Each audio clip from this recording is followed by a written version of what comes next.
Hello hi అండి నమస్తే welcome back to mummies kitchen. ఇవాళ స్పెషల్ రెసిపీ వచ్చేసి హెల్దీగా రాగి రోటీ ప్రిపేర్ చేస్తున్నానండి. ఈ రాగి రోటీ బ్రేక్ఫాస్ట్ లంచ్ డిన్నర్ ఎందులోకైనా తీసుకోవచ్చు.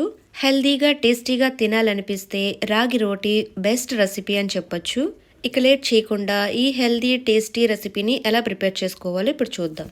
నేను ఇక్కడ 1 కప్పు వరకు రాగి పిండిని తీసుకున్నాను. ఇప్పుడు స్టవ్ వెలిగించుకుని ప్యాన్ పెట్టుకుని ఈ రాగి పిండిని చక్కగా కమ్మటి వాసన వచ్చేంత వరకు వేయించుకోవాలి. స్టవ్ వచ్చేసి లో ఫ్లేమ్లో పెట్టుకుని రాగి పిండిని వేయించుకోవాలి. 2 మినిట్స్ వరకు ఫ్రై చేసుకుంటే సరిపోతుంది. 2 మినిట్స్ తర్వాత రాగి పిండి చక్కగా ఫ్రై అయిపోయిందండి. ఇప్పుడు ఒక బౌల్లోకి తీసేసుకుందాము. పిండిని తీసుకున్న తర్వాత స్టవ్ వెలిగించుకుని ప్యాన్ పెట్టుకుని 1 స్పూన్ వరకు ఆయిల్ వేసుకుందాము. ఆయిల్ హీట్ ఎక్కిన తర్వాత 1/2 టీ స్పూన్ వరకు జీలకర్ర వేసుకుందాము. అలాగే 1/2 టీ స్పూన్ వరకు ఆవాలు వేసుకుందాము.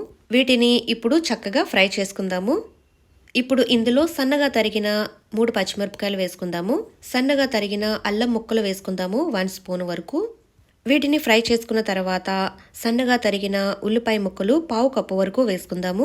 ఉల్లిపాయ ముక్కలు లైట్గా ఫ్రై చేసుకున్న తర్వాత తురుముకున్న క్యారెట్ని 1/2 కప్పు వరకు వేసుకుందాము. క్యారెట్ని ఎక్కువగా ఫ్రై చేయవలసిన అవసరం లేదండి, లైట్గా ఫ్రై చేసుకుంటే సరిపోతుంది. ఇప్పుడు ఇందులో 1/2 కప్పు వరకు కొత్తిమీర వేసుకుందామండి, సన్నగా తరిగినది.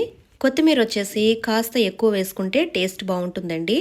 ఇలా వేగిన తర్వాత వీటిని మనం ముందుగా తీసుకున్న పిండి గిన్నెలోకి వేసేసుకుందాము.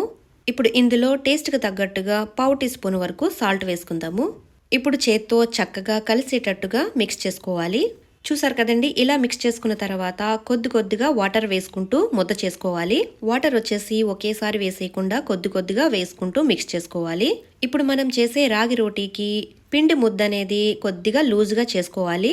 చూసారు కదండి, రాగి ముద్దని ఇలా సాఫ్ట్గా ప్రిపేర్ చేసుకోవాలి. ఇప్పుడు మూత పెట్టేసుకుని ఒక 10 మినిట్స్ నాననిద్దాము. 10 మినిట్స్ నానిన తర్వాత ఇప్పుడు రోటీ ప్రిపేర్ చేసుకుందాము. ఒక ప్లేట్లోకి బటర్ పేపర్ తీసుకుని రోటీ ఏ సైజ్ అయితే కావాలో ఆ సైజ్ వరకు పిండి ముద్దను తీసుకుని ఇలా పరుచుకోవాలండి. బటర్ పేపర్లో మధ్యలో పిండిని తడుపుకుంటూ రోటీ ప్రిపేర్ చేసుకోవాలండి. చూసారు కదండి, ఇలా ప్రిపేర్ చేసుకోవాలి.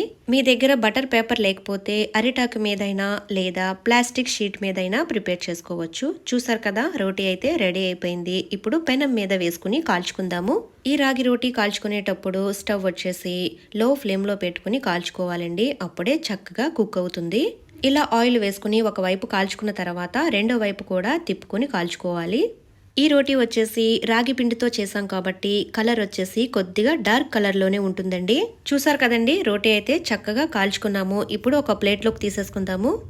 వేడి రాగి రోటీతో కొబ్బరి చట్నీ కానీ టమాటా చట్నీ కానీ నంచుకుని తింటే చాలా టేస్టీగా ఉంటుందండి. మీరు ఈ హెల్దీ రెసిపీని తప్పకుండా ట్రై చేయండి. అలాగే రెసిపీ నచ్చితే కనుక లైక్ అండ్ షేర్ చేయండి, సబ్స్క్రైబ్ చేసుకోండి. మరిన్ని స్పెషల్ వీడియోస్ కోసం బెల్ ఐకాన్ ప్రెస్ చేయండి. Thank you for watching mummies kitchen Telugu.